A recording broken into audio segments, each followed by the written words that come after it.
Well, Calais Campbell is an Atlanta Falcon. I never thought I was going to say those words, but I'm certainly happy. Now, I have to make this really quick because, as you can see, I'm not at home, but so I'll make it really quick.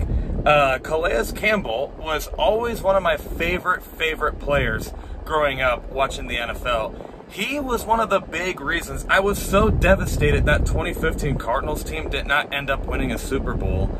That was still to this day probably the most talented team I've ever seen play, because they had so much talent on that team and so many likable players like Honey Badger, Tyrann Mathieu, and then Larry Fitzgerald, Patrick Peterson. I loved Carson Palmer's story. And then Calais Campbell was just another player to add onto that list. And it's so heartbreaking to say that they didn't come in with a win, but adding in Calais Campbell, one of my favorite players watching growing up, this is an awesome piece for the Falcons, and we needed not just hopefully a player that can still play, at an elite level, because he has gone down in age a little. I mean, he's gone up in age and down in play, but hopefully he can still play at an elite level.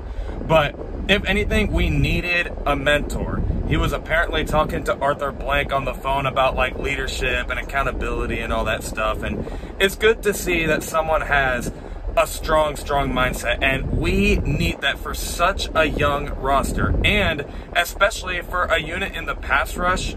The Falcons have been very weak in that, and they have now a pass rush specialist, Ryan Nielsen, probably some more pass rushers coming in the draft, and now we have Calais Campbell. Our pass rush hopefully can get fixed very soon. Now, I wish I could speak more about this, but unfortunately I can't. But let me know what you guys think in the comments below, and I'll see you guys with a video this Friday at 11 o'clock a.m. Eastern. Love and appreciate you all for the support. Sincerely, have an amazing, productive day, every one of you, and rise up.